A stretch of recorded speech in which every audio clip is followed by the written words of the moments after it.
자, 합장하시고. 영화 미소는 행복입니다. 예.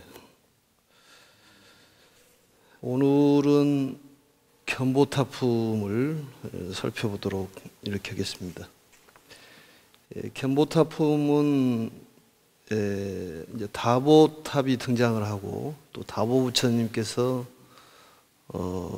다보탑 안에서 대묘음을 보이시는 그런 내용들이 나옵니다. 그리고 이제 견보타품이라는 것은 보탑을 봤다 그런 얘기인데, 이제 보탑에 대한 의미를 우리가 깊이 좀 생각해 볼 필요가 있습니다. 견보타품이 굉장히 중요한 또 품인데, 중요하지 않는 품이 없습니다만 또 중요하게 여기면은 중요한 품이라고 볼 수가 있습니다. 이제 법사품에서 법화경을 설하는 사람의 마음가짐과 또 법화경을 바르게 설하는 사람들의 공덕을 말씀하시다가 땅으로부터 다보탑이 갑자기 솟아오르는 그런 내용이 나옵니다. 그렇게 해서 이제 견보타품이 시작이 되는데, 저번에 이제 간략하게 이제 말씀을 드렸죠. 세 가지로 다보탑이 땅으로부터 솟아오르는 그런 내용, 또 이제 분신 부처님을 전부 모집을 해서 소집을 해야지만이 그 탑을 열어 가지고 다보열애 부처님의 전신을 보여주는 그런 내용. 세 번째는 이 법화경을 누가 과연 전할 것이냐, 여기 부축에 관계되는 그런 내용을 세 가지로 볼 수가 있습니다. 이 법사품에서도 얘기가 나왔습니다만, 이 법화경을 설하는 사람은 부처님하고 동등한 자격이 있고, 또 그만큼 보호를 받을 수가 있다. 또 오종수행을 통해 가지고 많은 사람들에게 이 법을 설하는 사람은 성불을 한다, 이런 내용들이 전번에 얘기가 그런 내용이었습니다. 결국은 법화경을 설하는 사람은 부처님의 사신으로서 반드시 성불할 수가 있다.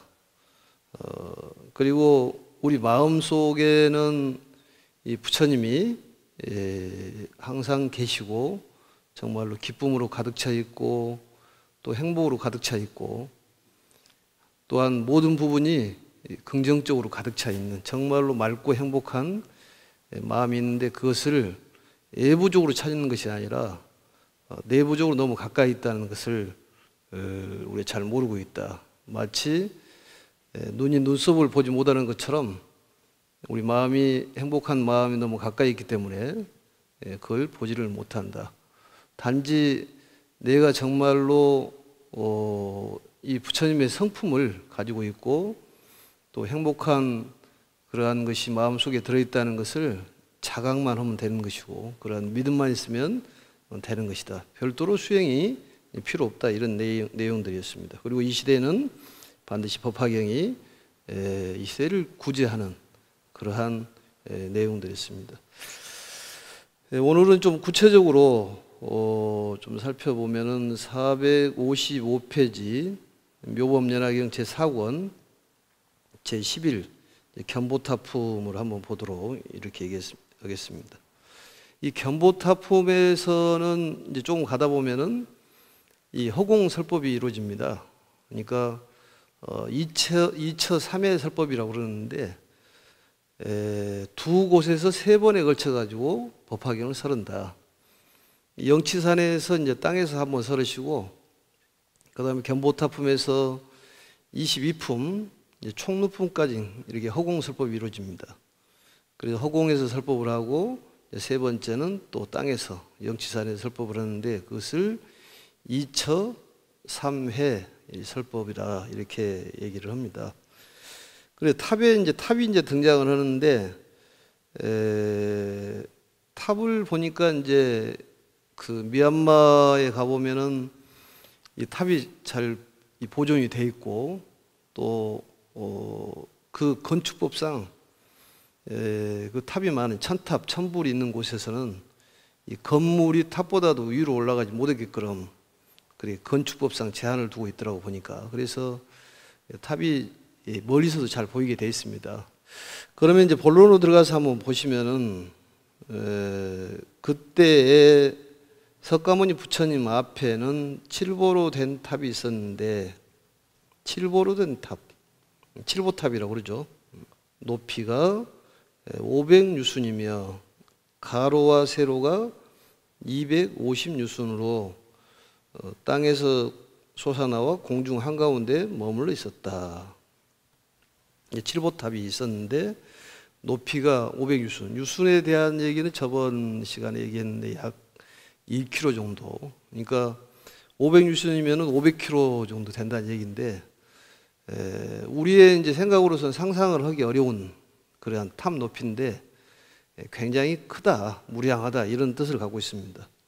가로 세로는 이제 반에 해당하는 250유순, 그렇다면 250km 정도 된다고 보는데 굉장히 크죠. 우리들 생각하고 좀 다르게 생각하시면 될 것 같습니다. 우주 전체적으로 놓고 본다면은 지구라는 이 행성은 우주적으로 본다면 정말 먼지 티끌만큼 적은 그러한 어떤 크기라고 볼 수가 있습니다. 그러듯이 이 법화경은 정말로 그 무대가 굉장히 광활한 그런 우주를 상대로 얘기하기 때문에 그런 면에서 이해를 하시면 될 것 같습니다. 칠보로드 탑, 7가지의 가장 귀한 보배로 된 탑이 있었다. 높이가 500유순이고 가로 세로가 250유순으로 땅에서 솟아나와 공중 한가운데 머물고 있었다. 땅에서 솟아나왔다. 땅에서 솟아나왔다는 것이 상당히 의미를 둘 필요가 있습니다. 이 땅이라는 것은 이제 어머니에 우리가 비유를 하고, 하늘은 아버지의 비유를 해서 우리 축원장을 보면은 건명, 곤명 그렇게 쓰지 않습니까? 사실은 어머니께서 받은 모든 것은 전부 우리가 나중에 생을 마감하면서 다 돌려줘야 됩니다. 아버지 기운만 남아있는 것이죠, 사실은. 그러니까 아버지 기운을 화풍이라고 하고 어머니 기운을 지수라고 해서 백이라 하고, 아버지 기운은 화풍을 혼이라고 얘기하는데, 혼이 빠지면은 결국은 사람이 시체가 되는 것이죠. 그래서 그 물 기운이 빠지면은 전부 이제 흙으로 돌아가게 돼 있는데, 그 흙이라는 것은 어머니라는 품에서 모든 것이 이게 생성이 되듯이 우리의 어떤 마음, 불성을 얘기하는 것입니다. 불성. 그리고 불성이라는 것은 부처님의 성품인데, 그 부처님의 성품이 어떤 현상화되는 그러한 모습이 이 탑으로 보시면 됩니다. 근데 사실은 우리 마음속에 행복이 가득 차 있는 사람들은 이 겉으로도 행복이 나오고, 또 마음이 우울한 사람은 이 어떤 움직임, 행동이라든지 말이라든지 이 생각이라든지 이러한 것들이 그렇게 밝게 나오지가 않습니다. 이 칠보로던 탑이라는 것은 굉장히 훌륭한 탑인데, 우리 마음속에 있는 그런 이 맑고 정말로 깨끗하고 행복한 마음이 칠보탑으로 이렇게 나타난다, 이렇게 보시면 됩니다. 그것을 우리 불성이라고 또 얘기하고, 그걸 장식, 뭐 열애장식 이렇게 표현하는데, 부처님의 성품이 우리 속에 들어있는 것들이 이제 튀어나오는 그러한 현상을 땅에서 튀어나왔다, 이렇게 또 말하고, 또 연꽃을 보면은 그 진흙에서 이렇게 연꽃이 피어나오지 않습니까? 근데 연꽃은 처염상정이라고 그래서 진흙이 좀 더럽기는 합니다만 거기서 피어나는 꽃은 정말 아름답고 향기로운 그러한 꽃이 됩니다. 결국은 이제 진흙이라든지 먼지라든지 이러한 것들을 번뇌로 비유를 하는데, 결국은 번뇌 속에서 우리가 행복이 나오고 보리가 나온다, 이런 얘기입니다. 그래서 그 더러움에 물들지 않는 그러한 것을 연꽃에 비유를 하고 우리는 지혜와 자비로 또 그렇게 얘기를 합니다. 그리고 이제 화과 동시라고 그래서 꽃과 열매가 동시에 이루어지는 것이 연꽃이라는 거예요. 인과가 둘이 아니고 모든 게 하나다 그런 얘기입니다. 결국은 이제 조금 있으면 분신이라는 얘기가 나옵니다. 이 분신하고 그 법신이나 분신이나 같다는 거예요. 사실은 열의 전신이란 말이 나오는데 열의 전신이라는 것은 부처님의 모든 몸을 이제 전신이라고 얘기를 하는데 전신이나 또 내지는 분신이나 또 우리가 말하는 몸뚱아리를 색신이라고 그러는데 색신이나 또 우리가 가루를 내면은 쇠신이라고 그러는데 사실은 다 하나다 그런 얘기입니다. 그러니까 영역적으로 풀어놓으면은 전부 이렇게 늘어놓을 수가 있고 그걸 다 모아놓으면은 귀납적으로 본다면은 하나가 되는데 이 바다가 이 법화경이라고 한다면은 이 법화경을 쫙 풀어놓은 모든 경전이 되고 또 바다를 풀어놓으면은 모든 더러운 물, 깨끗한 물 할 것 없이 모든 물이 되듯이 바로 전신이라는 그렇다 그런 얘기입니다. 그래서 사실은 무량원급 즉일념, 일념즉시 무량급 그러듯이 어떤 무량급이나 일념급이나 같다 그런 얘기입니다. 그게 바로 일불승도리예요. 모든 것은 하나에서 출발이 돼서 이 하나로 이루어져 있다 이런 가르침이 일불승도리고 그걸 공이라고도 얘기하고 다른 말로 얘기하면은 이제 평등이라고 그렇게 얘기를 합니다. 그래서 모든 걸 하나로 보는 그런 이제 지혜를 평등성지라고 그렇게 얘기를 하죠. 그래서 땅으로 솟아 나왔다는 것은 어떤 미혹하면서 솟아 나올 수도 있겠습니다만 아무튼 이 감초져인 데서 튀어나왔다 이렇게 볼 수가 있습니다. 그리고 공중의 한가운데 머물러 있었다. 탑이 공중에 떠 있었다 그런 얘기죠. 그 탑은 여러 가지 보물로 장식되었는데 5,000개의 난간에 감실이 1,000만 군데이며 당번으로 장엄하게 꾸며져 있었다. 보배 영락을 드리웠으며 만억의 보배 풍경을 그 위에 달아놓았고 사방에서 다마라발 전난 나무 향기가 풍겨나와 온 세상에 가득하였다. 그러니까 땅 속에서 솟아나온 그 탑이 이런 모습을 하고 있었다는 거예요. 그러니까 상상을 좀 해보시면 좋을 것 같아요. 이제 탑의 그 난간 가해라든지 또 깃발들이 보이고 또 이 모든 보물로 장식되어 있다는 거예요. 그래서 우리의 마음의 보물 이것을 마음의 어떤 표상으로 보면 됩니다. 그리고 감실이라는 것은 이 방을 얘기하잖아요. 방을. 그래서 미얀마 같은데 이렇게 탑이 우리하고 탑이 좀 달라서 이렇게 돼 있으면은 사방에가 이렇게 문이 나 있더라고 보니까 문이 나 있어서 그쪽으로 들어가 가지고 이제 참배하고 예배하는데 보편적으로 부처님의 상이 모셔져 있어요 이렇게. 그래서 이 사방팔방으로 돌아다닐 수 있게끔 그렇게 만들어놨더라고 보니까. 우리들의 지금 우리나라에서 보고 있는 탑들은 그냥 형상으로만 돼 있지 안에 들어갈 수 있는 탑들은 그렇게 많지는 않습니다. 근데 그쪽에 탑들을 보니까 전부 들어가서 참배할 수 있도록 해놨어요. 그걸 감실이라고 그러는데 감실이라는 것은 이제 방을 얘기하기 때문에 그게 이제 우리에게 어떤 의미를 부여할까? 열의 방에 들어가서 열의 옷을 입고 열의 자리에 앉아서 얘기해라. 어떤 법사의 3계에 대해서 얘기를 했죠. 3궤. 법사의 바른 올바른 설법 자세에 대해서 얘기했는데 이 방이라는 것은 결국은 이 대자비심이다. 이 자비심을 얘기한다는 것이죠. 그러니까 그 탑의 의미를 놓고 본다면 그 우리 마음속에 있는 것들이 전부 좋은 것만 나오는 거죠. 탑으로 칠보로 해가지고.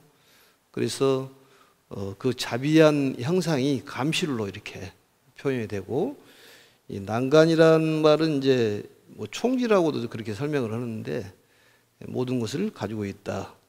또 보물이라는 것은 우리의 마음속의 보물이라는 결국은 선정 지혜를 뜻하는 것입니다. 그러니까 좋은 것들을 탑으로 설명을 해놨다. 이렇게 간단하게 이해를 하면 될 것 같아요. 그리고 이제 이 당번이라는 말은 이제 깃발을 얘기하는 것입니다. 깃발. 깃발이 이제 이렇게 나부끼지 않습니까? 바람이 불면 이쪽 저쪽으로. 그래서 자유자재를 떠드는 것인데, 우리가 열반 사덕에 보면은 그 상락아정이라고 그러잖아요. 정말로 참 나는 자유자재한다는 것이죠. 그게 내 마음이에요. 내 마음이. 진정한 내 마음은 자유자재하는데 뭔가 조금 힘들어하는 것은 그 번뇌 때문에 그렇다는 거지. 끄달림 때문에. 그래서 진정한 내 마음은 자유자재하다는 것을 스스로 자각을 해야 된다는 거예요. 그게 공부다는 것이지. 그래서 이걸 이제 우리 마음 속에 있는 것을 그 훌륭한 마음을 탑으로 형상화시켰다 이렇게 보시면 될 것 같아요. 그래서 보배영락이라는 것은 이제 보석으로 된 목걸이를 얘기하는데, 보배 풍경이라든지 우리 풍경들 있죠. 절에 보면 이제 딸랑딸랑 바람이 불면 이렇게 소리를 내는 풍경, 물고기 모습으로 돼 있잖아요. 그래서 항상 깨어 있는 모습, 진정한 내 모습은 항상 깨어 있다는 거예요. 그리고 그 위에 사방에서 다마라발 전단향이 나왔다. 사방이라는 것은 결국은 이제 의미를 둔다면은 이제 사덕이라고 볼 수가 있는, 열반 사덕이라고 볼 수가 있습니다. 그 향기, 열반 사덕에 대해서는 좀 생각을 잘 해봐야 돼. 항상 우리는 즐겁고 또 자유자재하고 우리는 이 번뇌 망상이 없는 진정한 마음이라는 것을 스스로 관찰을 하고 그걸 자각을 해야 된다는 거예요. 근데 뭔가 우리는 끄달려 가는 것은 내 마음하고 관계없는 것들이기 때문에 지나치게 끄달려 갈 필요가 없다. 육진 경계에 끄달려 갈 필요가 없다 이렇게 얘기를 하죠. 그래서 사방에 이 다마라발 전단 나무 향기가 퍼졌다. 그러한 것들이 우리 마음에 있는 그러한 마음이 탑으로 형상화돼서 나타났다 이렇게 보시면 됩니다. 그리고 그 다음 보겠습니다. 모든 번기와 일산들은 깃발들을 얘기하고, 일산이라는 것은 이제 전개라고 그러는데 해가리게. 요즘 말하면은 양산이죠. 일산들은 금은, 유리, 자거, 만호, 진주, 매개 등 7보로 만들어졌으며, 금은, 유리, 자거, 만호, 진주, 이것도 우리가 가장 필요한 훌륭한 어떤 마음을 뜬다고 생각하시면 돼요. 우리 진정한 마음은 우리 깨달음으로 이르는 7가지의 그 수행 방법도 있지 않습니까? 칠각지라고. 우리 불교에서는 숫자에 대한 것은 다 좋은 숫자들입니다. 이제 조금 있으면은 그 삼변 토정이라는 말이 나와요. 3번의 땅을 변화시키는, 깨끗하게 만드는. 3번이라는 것은 왜 3번이냐? 2번도 아니고 4번도 아니고 3번이면은 충족된다 그 말이죠. 충분하다. 2번이면 좀 부족하고 4번이면 넘치니까 3번으로 얘기하는데, 3번이라는 얘기는 참 많이 나오죠. 3번에 대한 얘기는. 우리 보면은 삼법이라는 것도 있고, 또 법신, 보신, 화신, 삼신에 대한 것도 있고, 또 뭐가 있습니까? 개정의 삼학, 이렇게 3가지가 굉장히 많습니다. 불법성, 또 삼보, 또 이제 좋지 않는 것도 있습니다만 탐진치라든지 이런 것들. 3이라는 숫자가 불교에서 굉장히 좋은 의미를 갖고 있습니다. 여러분들은 무슨 숫자를 좋아하려고 모르겠습니다만 다 좋아합니다. 다 좋은 숫자인데, 뭐가 좋다 나쁘다 하는 것은 이제 분별심이죠. 결국은 분별심입니다. 그래서 다 받아들일 수 있는 그런 마음이 필요한데 그게 쉽지는 않다는 거죠. 그래서 평등대회라는 말은 부처님의 지혜는 평등대회인데 결국은 평등성지를 얘기하는 거예요. 이제 저는 개인적으로 팔자를 좋아합니다. 팔자를. 무한대 팔자. 계속 돌아가니까. 팔자란 말은 자유자재한다 그 말이죠. 그게 결국은. 사통팔달이란 말 있잖아요. 이쪽 저쪽 다 통한다 그런 얘기죠. 염주를 돌릴 때도 법화경이 뭐 다 해당하는 것이니까 교리 시간은 아닙니다만, 그래서 염주를 팔자로 이렇게 만들어 가지고 돌리면은 계속 돌아가지 않습니까? 그러니까 팔자로 염주가 좀 없는데 팔자로 해가지고 돌리면은 이 양쪽으로 돌리면 계속 돌아가죠 이게. 그건 교리를 이제 접수해서 각 사찰에서 배우시면 될 것 같습니다. 스님네들께서 가르쳐 주시니까. 그래서 칠각지라고도 이제 표현을 하는데 금이라는 것은 견고함을 뜻하는 거예요. 변함이 없다. 뭐 정진력. 은이라는 것은 이제 우리가 말하는 이제 선택인데 칠각지에서 보면은 택법이라고 그러죠. 택법. 택법. 우리가 선택을 잘해야 되죠. 또 이제 유리라는 것은 이 기쁨을 뜻한다. 희각지다. 뭐 작어는 평안하다. 만호는 뭐 이제 버리는 그런 마음. 또 진주라는 것은 흔들림이 없는 마음. 또 매개는 염이라고 이렇게 얘기했는데 아무튼 각자의 해석은 또 나름대로 해서 나의 칠보는 뭘까 이렇게 해석을 하시면 될 것 같습니다. 아무튼 이러한 좋은 보석으로 일산들을 만들어 가지고 일산의 높이가 사천왕의 궁전까지 이르렀다. 그러니까 불교의 이제 우주관을 보면 굉장히 크지 않습니까? 광범위하잖아요.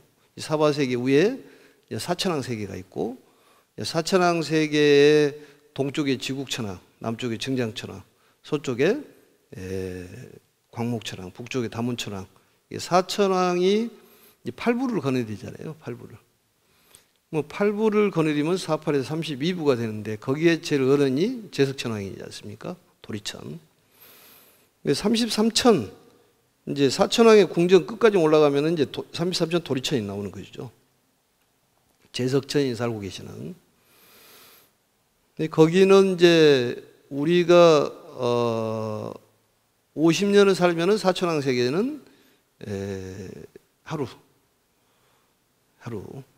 도리천은 100년이 이제 거기는 하루입니다. 그러니까 어떤 숫자의 개념이 굉장히 크게 숫자가 나오는데 그걸 이제 광활하고 무한하다는 그런 뜻으로 숫자가 크게 나온다고 이렇게 보시면 됩니다. 33천 도리천은 하늘에 만다라꽃을 꽃비로 내리고 이제 만다라꽃이라는 것은 천상의 꽃이에요. 천상의 꽃. 그래 이 꽃을 보면은 마음이 아주 즐거워진다는 거지. 대체적으로 꽃을 보면은 마음이 좀 즐겁기는 하죠. 이 꽃이라는 것은 불교에서는 행을 얘기하는 거예요. 행을. 문수보살은 지혜를 뜻하고 보현보살은 행을 뜻하는 것인데 결국은 지혜와 자비 이 두 가지가 합쳐지면은 부처님이 되는 거죠. 꽃은 행, 약속을 뜻하는 것이죠. 약속. 부처님의 가르침을 많이 이렇게 전해야지 부처가 된다니까요. 탑이라는 것은 오종수행을 얘기하는 거 사실은.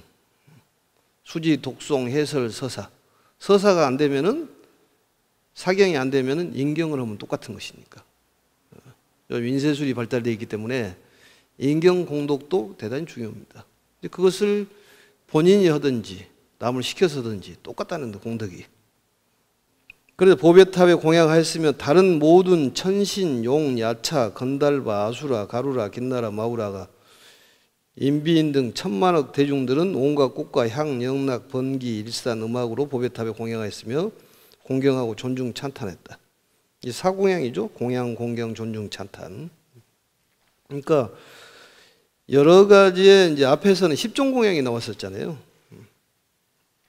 근데 사실은 이 공양, 공경, 존중, 찬탄은 물질적인 것도 필요하지만은 정말로 마음적으로 일심을 하는 거예요. 그건 결국은 수행을 열심히 하는 것이 존중이고 공경이고 찬탄이다 그 말이죠.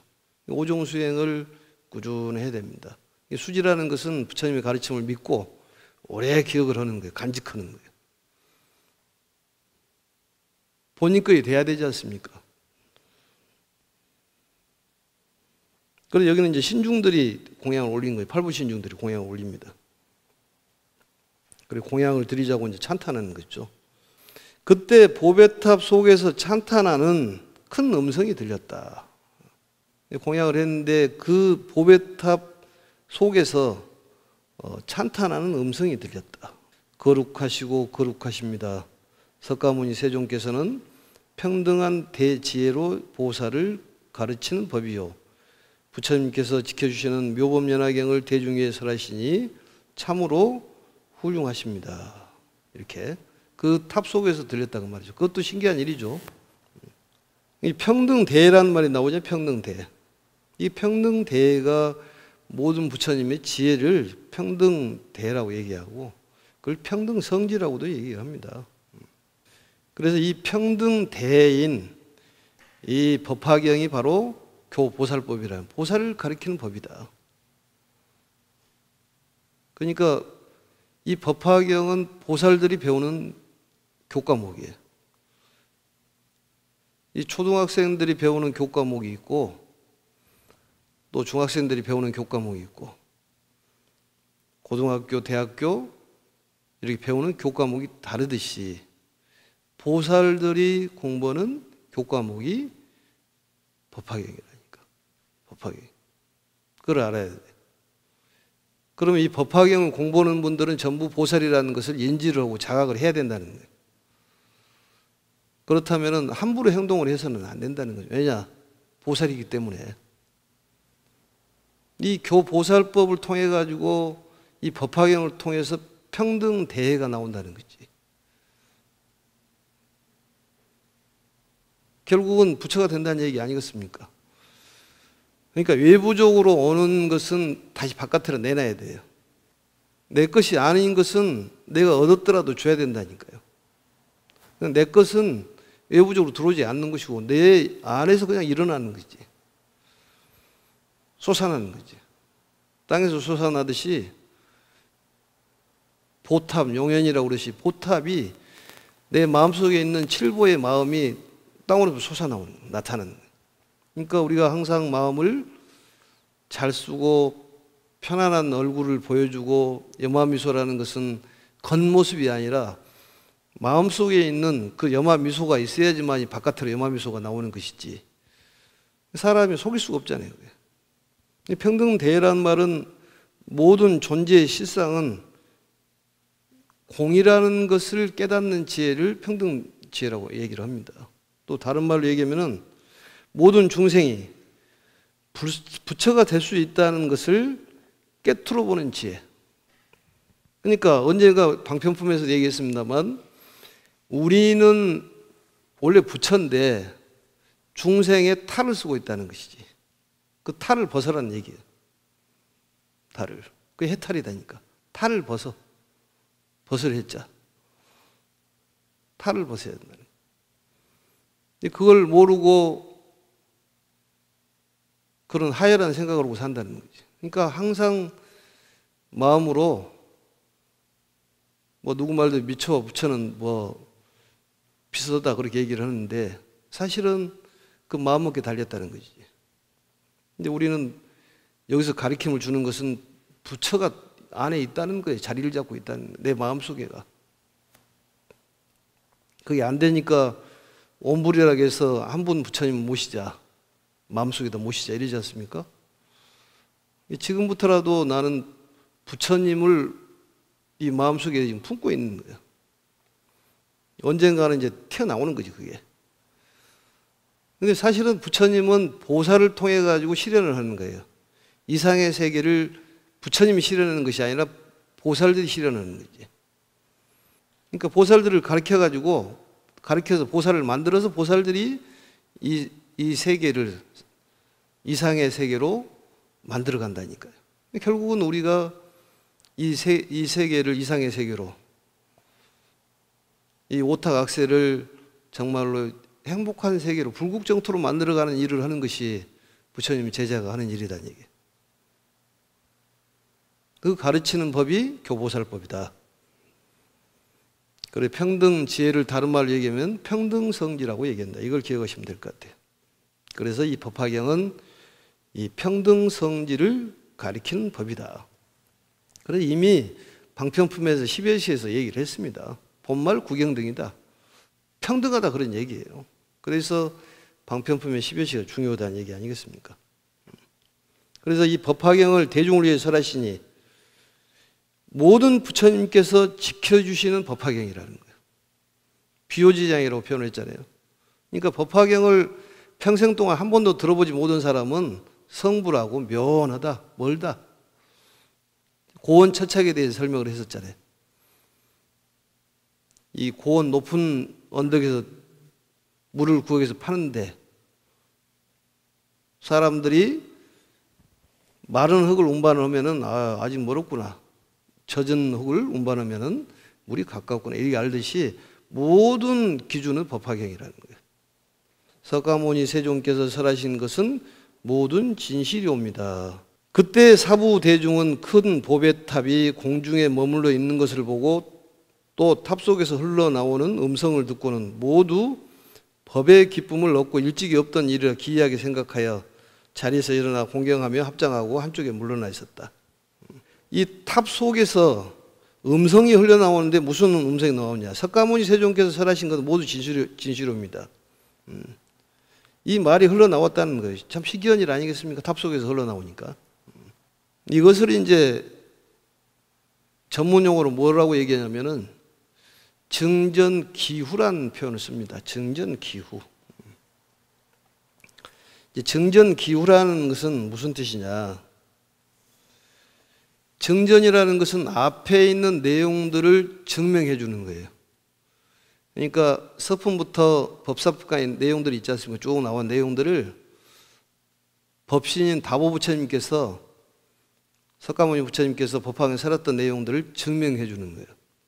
그게 이제 증전이라고 그래요. 증전. 앞에 내용을 이제 증명을 해주고, 그러니까 앞에 내용은 결국은 그 법사가 되면 성불을 한다는 그런 내용들입니다.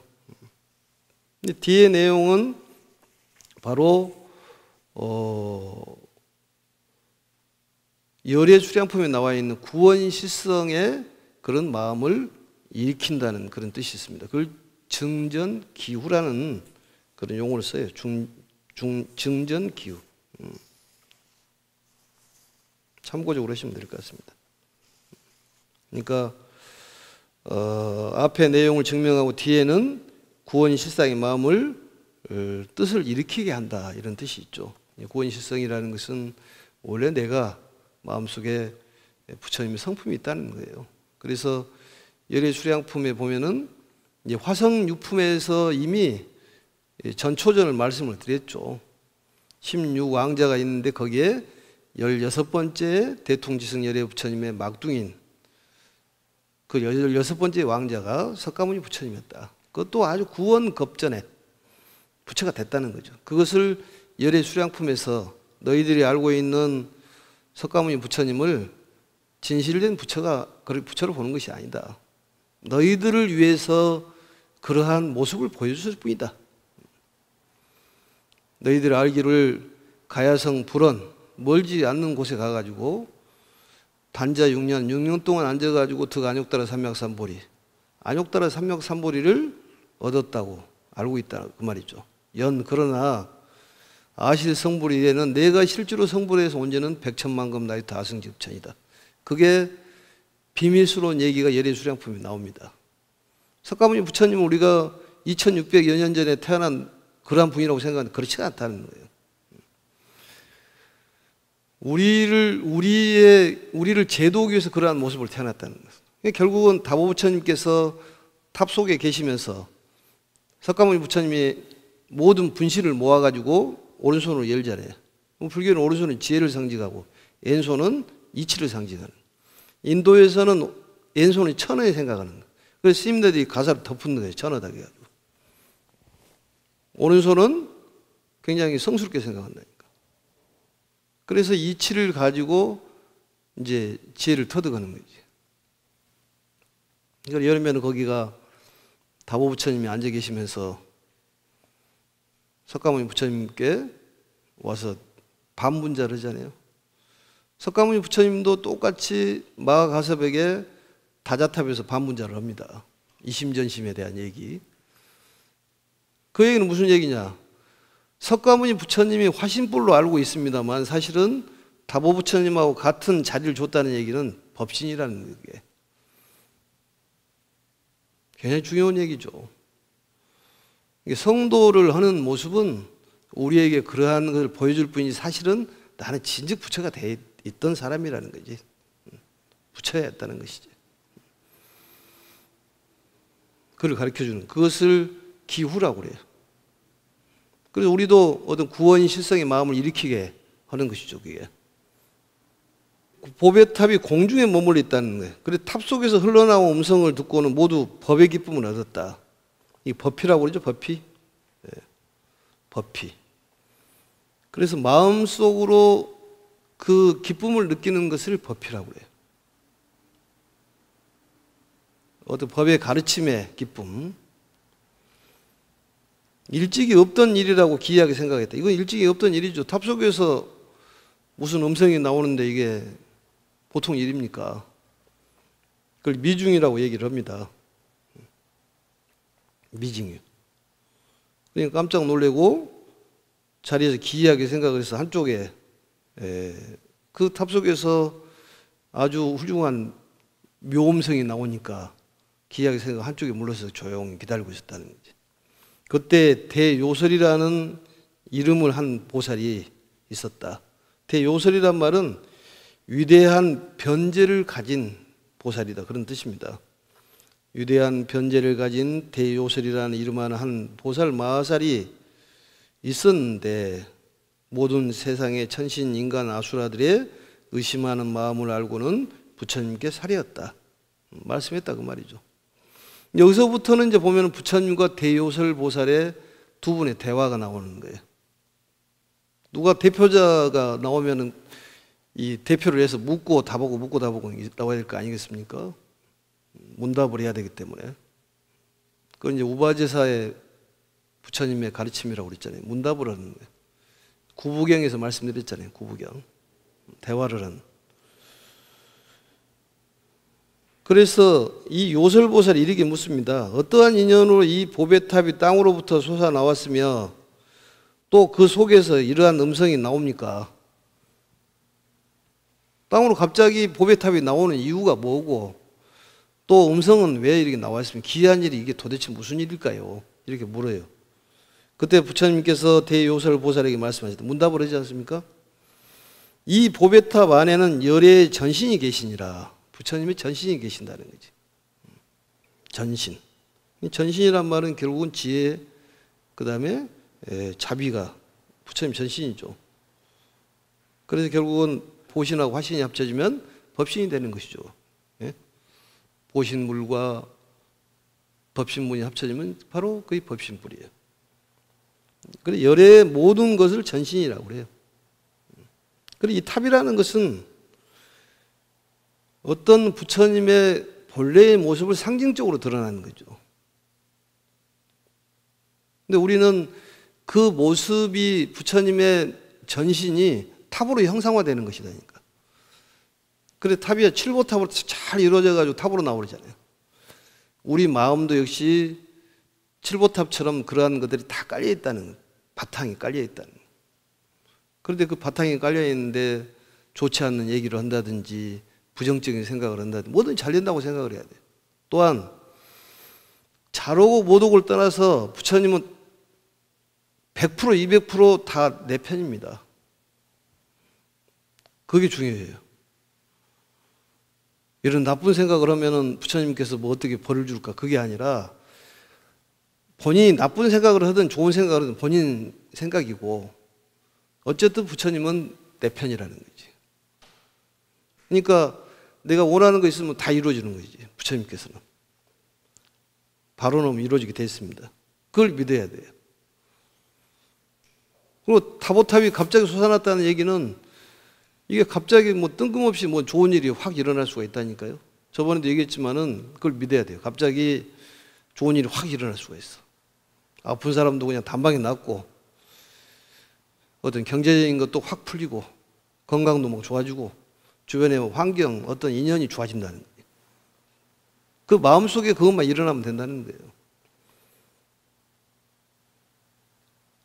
그래서 열애에 전신이 계시니라 이렇게 부처님께서 이 탑이 왜 솟아났답니까? 그리고 탑 속에서 왜 어떤 말씀이 음성이 나오는데 도대체 이게 무슨 일일까요? 여기에 대한 얘기잖아요. 그래 거기에 대한 이제 답변을 부처님께서 다음 시간에 하십니다. 왜냐하면 부처님이 시킨 대로 하기 때문에 저는 시킨 대로 하는 거예요. 내 소리가 아니라. 그러니까 스님 소리라고 생각하면 안 되고 부처님이 시킨 소리를 하는 것이기 때문에 다음 시간에 이제 부처님께서 왜 탑이 솟아 나왔고 그 음성이 나온 얘기를 이제 쭉 해주는 거죠. 사실은 법화경이 뭐 경전이라고 그래가지고 되게 어렵다 이렇게 얘기할 것이 아니라 그냥 얘기거리로 들으면 재밌잖아요. 오늘 여기까지 해서 마치겠습니다. 염화미소는 행복입니다. 수고하셨습니다.